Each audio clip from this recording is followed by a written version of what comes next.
जय श्री कृष्णा। राधे राधे दोस्तों।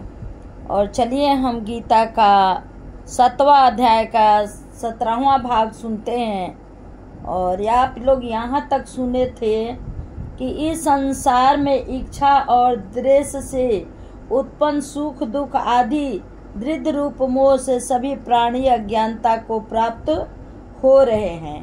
तो आगे के कथा अब यहाँ से हम प्रारंभ करते हैं।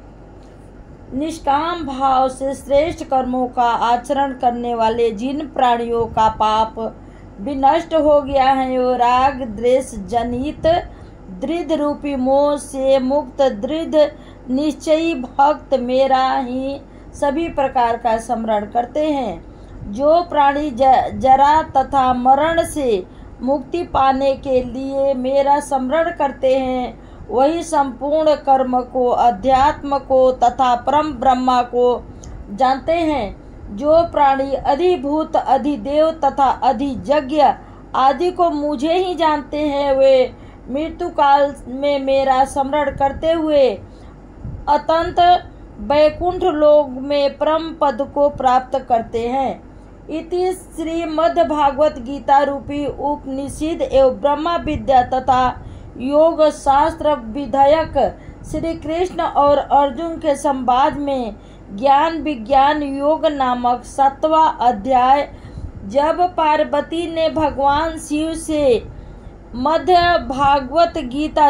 भागवत गीता के 7वें अध्याय का महात्म्य जानने का आग्रह किया तो भगवान शिव जी बोले, हे पार्वती, गीता के 7वें अध्याय का पाठ करने से प्राणियों के पापों का नाश हो जाता है और शीघ्र ही उन्हें सद्गति प्राप्त होती है।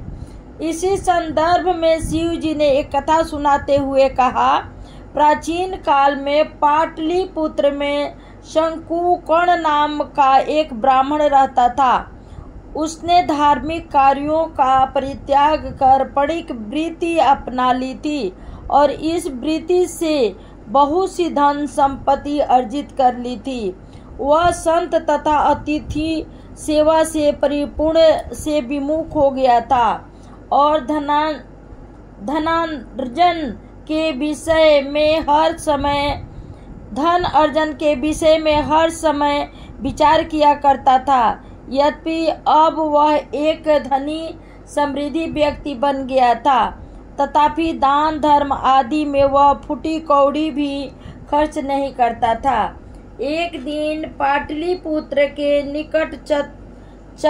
निकटवर्ती नगर में व्यापार कार्य पूरा करने के बाद जब वह अपने नगर को लौट रहा था तो मार्ग में एक काले भुजंग ने उसे डस लिया और तत्काल ही उसकी मृत्यु हो गई। अकाल मृत्यु और धन में वृद्धि होने के कारण शंकुकर्ण अगले जन्म में सर्प योनि को प्राप्त हुआ। अपने जीवन काल में धन कमाकर संग्रह करके उसने सारा धन एक जगह भूमि में गाड़ दिया था। अब सर्प योनि में जन्म लेने के बाद वो शंकुकर्ण उस भूमि में गढ़े हुए धन पर ही आरूढ़ हो गया और उसकी रक्षा करने लगा।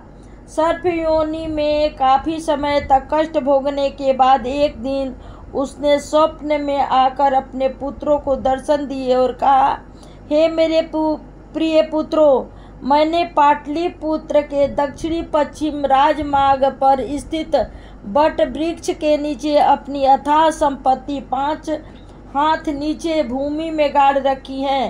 पूर्व जन्म की धन में आसक्त होने के कारण ही मुझे सर्प योनि प्राप्त हुआ है। अब मैं उस धन के निकट रहकर उसकी रक्षा करता हूँ। अब तुम उस अथाह धन को उस स्थान से निकालकर धर्म कार्य संपन्न कराओ। ब्राह्मणों को खूब दान दक्षिणा दो ताकि मुझे इस सर्प योनि से मुक्ति मिल सके। इसके पश्चात जो भी धन बचे उसे तुम चारों भाइयों 4 बराबर भाग करके आपस में बांट लो। अपने पिता को सर्प योनि में इस प्रकार पीड़ित देखकर उस ब्राह्मण शंकुकर्ण के चारों पुत्रों को बड़ी पीड़ा हुई। उनमें से एक पीड़ित स्वर में सर्प योनि में जन्मे अपने पिता के इस प्रकार कहने लगा, हे पिता, आपको सर्प योनि में देखकर हमें बड़ा ही कष्ट हुआ है। हम भी चाहते हैं कि आपको इस कष्टप्रद जीवन से मुक्ति प्राप्त हो, किंतु हमें इस बात का पता नहीं कि कौन सा धर्म कर्म कार्य से जिससे आपको सर्प योनि से मुक्ति मिल सके। कृपया हमारा मार्गदर्शन करें।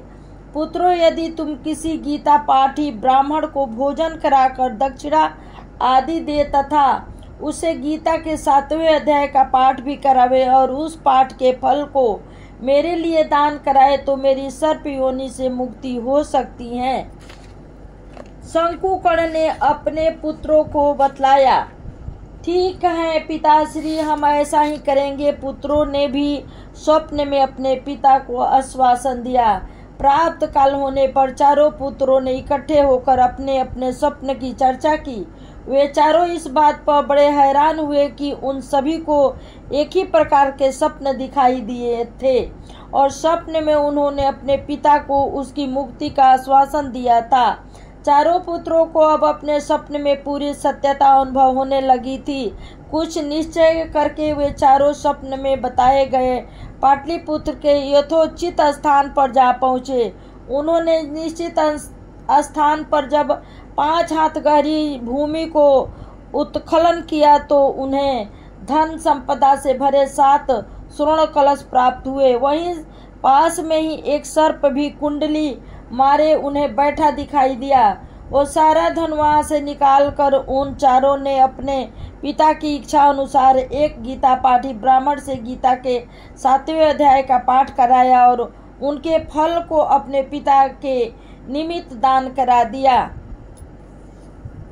गीता के 7वें अध्याय का पाठ कराकर उनका फल दान प्राप्त होते ही उस सर्प योनि को प्राप्त हुए शंकुकर्ण को अधम देह से मुक्ति मिल गई और उसने दिव्य शरीर को प्राप्त कर लिया। उसके कुछ ही देर बाद उसके लिए वैकुंठ धाम से एक दिव्य विमान वहां पर आ गया और वह नराधम दिव्य स्वरूप को प्राप्त करके वैकुंठ धाम की ओर प्रस्थान कर गया।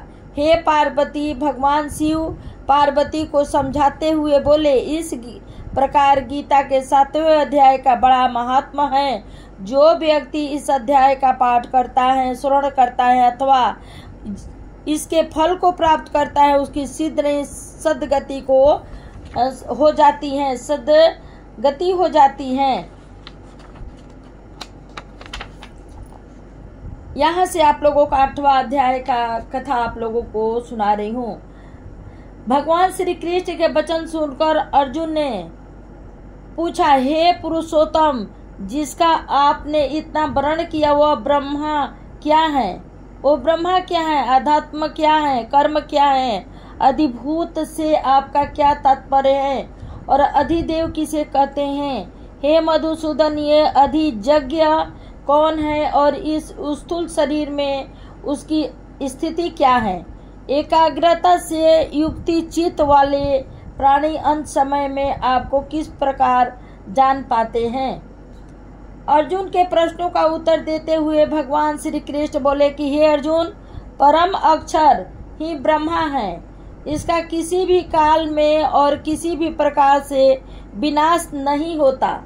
अपना स्वरूप अर्थात जीवात्मा को ही आत्मा कहा जाता है। प्राणियों में कामना का भाव उत्पन्न करने वाला यज्ञ, हवन, दान आदि के लिए जो द्रव्यादि व्यय किया जाता है उसे ही कर्म कहा जाता है। पंचभूत तत्व पृथ्वी, जल, आयु, अग्नि तथा आकाश आदि जिनमें सृष्टि की उत्पत्ति होती है और फिर संहार होता है, उन्हें अधिभूत कहा जाता है। यहीं पर वीडियो खत्म कर रही हूँ। जय श्री कृष्ण, राधे राधे।